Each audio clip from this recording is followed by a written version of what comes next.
OC Prestige, can you please... At the first plenary session of the week in the House of Representatives, the attention of lawmakers was drawn to reports of diversion of international flights bound for the Murtala Mohammed International Airport, Lagos, to neighboring African countries owing to poor landing equipment. There have been several clamors from stakeholders in the aviation sector and other well-meaning Nigerians on the need for the federal government to adequately equip and upgrade the nation's airports with modern landing equipment from the current Category 1 and 2 in use in Nigeria to Category 3 ILS.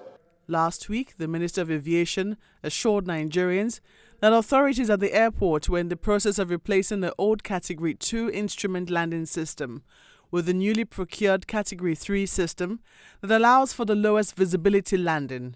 The lawmakers are unhappy with the delay in installation. They want planes to land at zero visibility.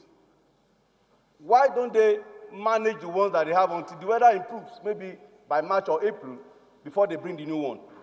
Number two, it was reported in the media that the new instrument, that some components were missing.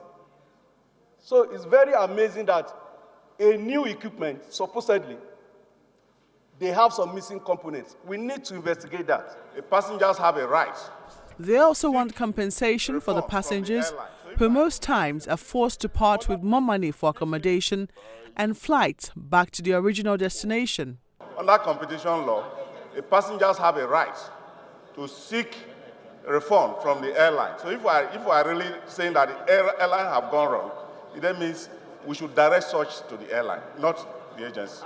In the case where somebody else, in fact, they're trying to save your life, and they now divert to another airport, due to the negligence, assuming that is the case, that is the negligence of another agency, they cannot pay for the negligence of another agency. They can't. The House then mandated its Committee on Aviation to, among other things, carry out an investigation into who is responsible for the flight's diversion to ascertain who should pay the compensation to the passengers.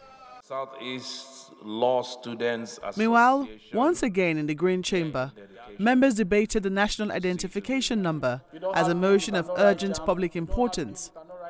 The lawmakers, who had last year opposed the use of the National Identification Number for JAMB registration, questioned the new policy of the Petroleum Technology Development Fund, PTDF, that masters and PhD scholarship applicants must possess a national identification number. Worried that most Nigerians are yet to obtain the NIN due to no fault of theirs, and therefore it will be unconscionable to visit the scenes of the National Identity Card Management Commission on innocent Nigerians of applicants, as this is a failure on the part of government.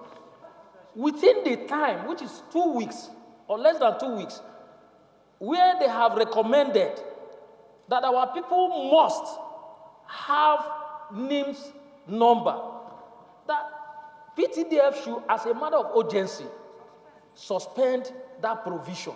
The capacity of the National Identity Management Commission to effectively register the estimated 200 million Nigerians was questioned by the lawmakers. We should investigate why up till today, as we sit down here, that people are not getting their national ID card, even when they provide themselves to the place to say, register me. We know that those responsible for the cards have not been doing their best. We've been providing funds. What is the problem? While some say it's a Nigerian thing to wait for the last minute, others blame the situation on lack of harmonized data. Most of the time, it is on the day that they said they are going to close registration. That's when you find our people rushing out. And then we begin to ask for extension. My suggestion is that government should put in place an integrated program for all the agencies responsible with the collection of data. But if it is the fault of government or bureaucracy that is virtually almost impossible to get a card, I don't think we should visit that scene on the citizen. That's what we need to consider. Whose fault is it? Wherein lies the fault? Part of the resolutions of the House is for the PTDF to accept other forms of identification, like the local government certificate, even though that means of identification, according to many, is also questionable considering the ease with which it's obtained. Seconder, A motion of urgent public importance on the need to appoint more justices of the Supreme Court was also raised.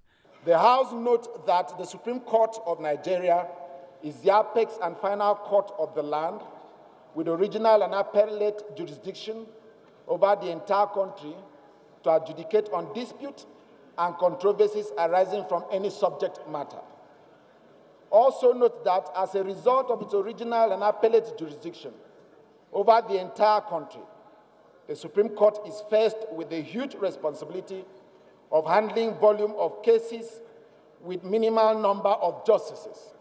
There are currently 13 Supreme Court justices who have to work extra hours to meet up with pending cases. The lawmakers unanimously resolved that more justices should be appointed by the federal government. Your Excellency and my distinguished colleagues. Meanwhile, in the Senate, Nigeria, being dubbed the poverty capital of the world, has rattled several people in the country. According to the World Data Lab's poverty clock, about 90 million people live in extreme poverty in Nigeria, overtaking India, a country with 7 times its population.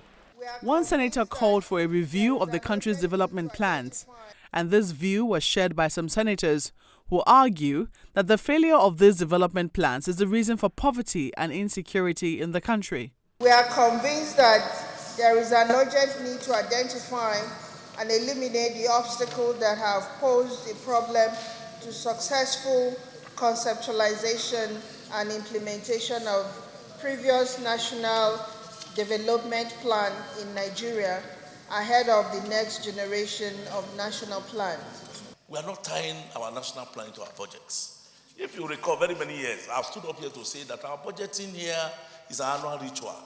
After the debate, the Senate resolved to hold a roundtable discussion with relevant stakeholders to review budgeting and national planning processes to ensure a more efficient system.